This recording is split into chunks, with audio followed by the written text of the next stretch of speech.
Assalamualaikum warahmatullahi wabarakatuh. Bismillahirrahmanirrahim. Sebelumnya pembahasan sudah sampai di sini, yaitu pembahasan sebelumnya tentang huwa yang terdapat pada susunan al-kalamu wal lafdul murakkabul mufidu bil wad'i. Huwa posisinya menjadi khobar yang ghairu mufrad, yang jumlah ismiyah. Khobar ada dua, ada khobar mufrad, ada khobar ghairu mufrad.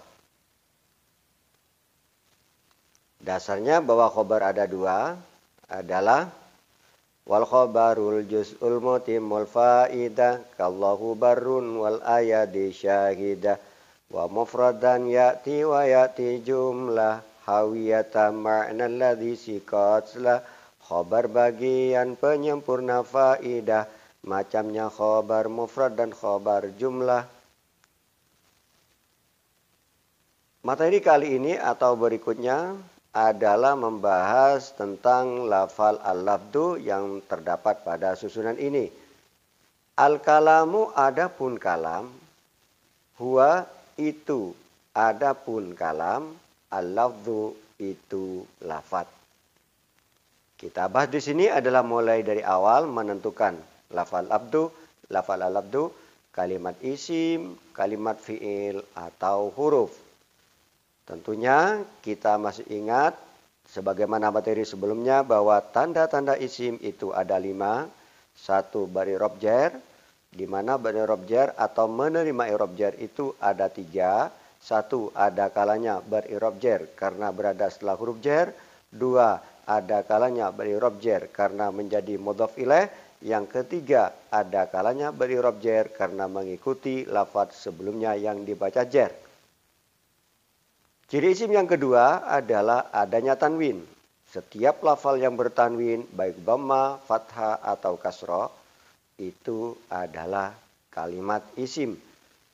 Yang ketiga, tandanya isim adalah adanya al. Lafal-lafal semua lafal yang ada alnya maka itu dipastikan sudah kalimat isim. Ciri isim yang keempat atau tanda isim yang keempat adalah setelahnya huruf nida. Apa saja huruf nida? Seperti ya, ya ayyuha, ya ayyatuha. Atau ada yang tanpa ya. Ayyuha, ayyatuha. Nah, setelahnya huruf nida inilah maka kalimat tersebut disebut dengan kalimat isim. Ciri isim yang kelima atau tanda isim yang kelima adalah adanya musnad ilaih atau menjadi musnad ilaih. Seperti apa? Fa'il dan mubtada. Mubtada itu isim, fa'il begitu juga isim. Apabila bukan isim fa'ilnya maka didahului oleh an. Baik, kita tentukan di sini al-lafdu kalimat isim fi'il ataukah huruf. Dengan ciri-ciri tersebut, al-lafdu adalah isim, tandanya adanya al yang terdapat pada lafal al-lafdu. Setelah kita mengetahui bahwa lafal al-lafdu ini adalah isim, maka berikutnya kita menentukan jenis-jenisnya. Makrifat nakirahnya, mabni mu'rabnya, mudzakkar muannasnya, mufrad musanna jamaknya. Ingat, makrifat menunjukkan makna khusus dan nakirah menunjukkan makna umum. Isim-isim makrifat ada 6. Dhamir, semua dhamir itu makrifat.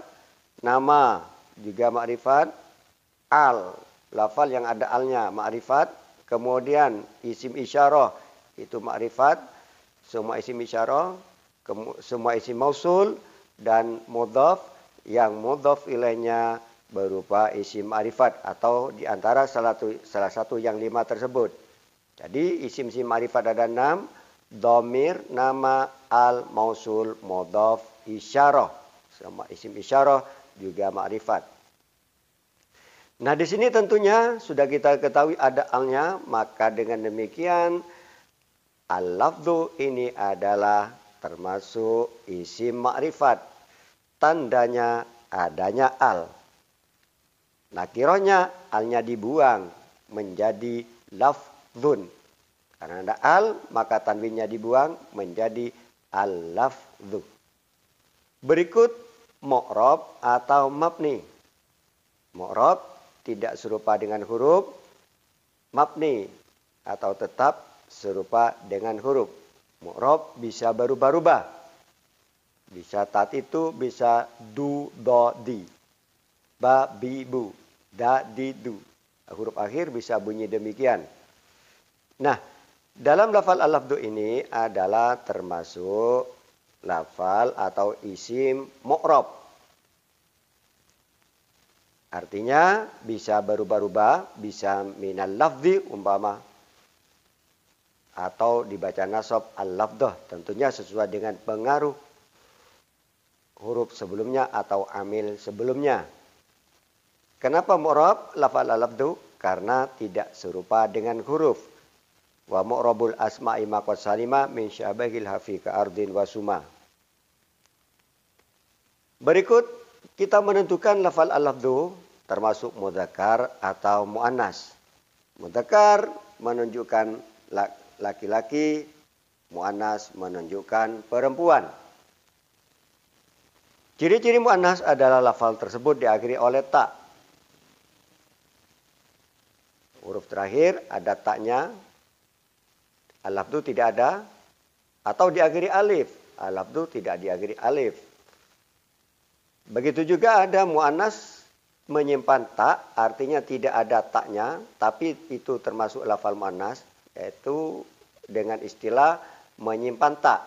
Ada 3 muannas yang menyimpan tak, semua anggota badan yang sepasang, lafal yang khusus perempuan, lafal yang dinas muannas di dalam Al-Quran. Ketiga-tiganya tersebut muannasnya menyimpan tak. Sebagaimana yang sering saya sampaikan, rijlun kaki tidak rijlatun. Muannas karena anggota badan yang sepasang. Zainabu tidak zainabatun. Karena memang Zainab lafal yang khusus perempuan.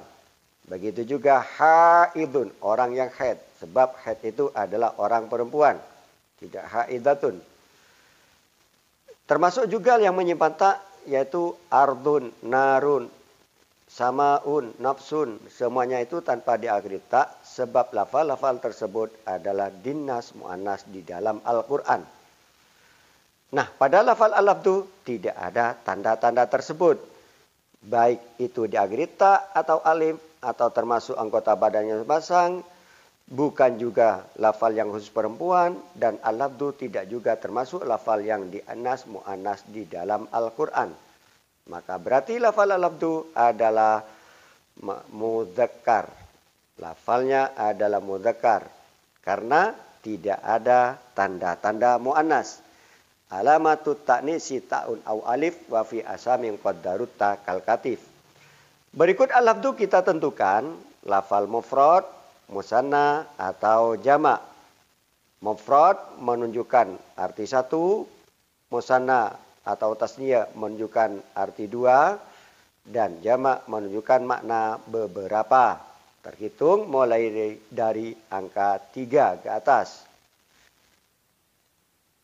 Cirinya muannas itu diakhiri oleh alif non, ada tambahan alif non dalam bentuk rofa, dan ada tambahan ya non.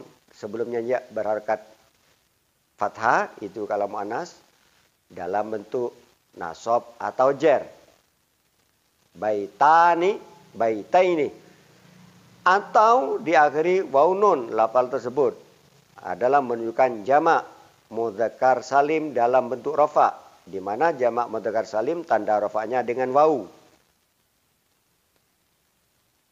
Juga sebagai tanda jamak, lafal tersebut jamak mudzakkar salim diakhiri ya nun, di mana bedanya dengan tasniyah. Kalau ya nun dalam tasniyah sebelumnya ya dibaca fathah, sedangkan ya nun kalau dalam jamak mudzakkar salim sebelumnya ya itu dibaca kasroh, seperti muslimina dan musannanya muslimaini. Semuanya dalam keadaan nasab atau jer. Jadi jamak mudzakkar salim tanda nasab atau jernya dengan ya. Lafal berikutnya adalah jamak, ada jamak muannas salim. Cirinya diakhiri oleh alif ta. Tanda rofaknya dengan dhamma dalam keadaan rofa. Nasab atau jarnya dengan kasroh. Mu'minatun, mu'minatin. Nah, dalam lafal al-labdu menunjukkan mana satu, yaitu al-labdu itu lafal, tidak menunjukkan beberapa. Sebab ada lafal yang jamak itu tidak diakhiri una, ina, alif ta juga tidak ada, tapi itu jamak, maka disebut jamak taksir. Nah, dalam lafal labdu tidak menunjukkan makna jamak, yaitu menunjukkan makna satu, al-labdu. Itu lafal. Tidak pula diakhiri alif nun, ya nun, waw nun, dan alif ta. Dengan demikian maka al-labdu termasuk isim mufrad. Karena menunjukkan makna satu dan tidak diakhiri ani, aini, una, ina, atun, atin. Baiklah, sampai di sini dulu keterangan daripada lafaz labdu. Kita lanjutkan materi berikutnya. Kesalahan dan kekurangan mohon kritik dan sarannya. Wallahu a'lam bishawab. Assalamualaikum warahmatullahi wabarakatuh.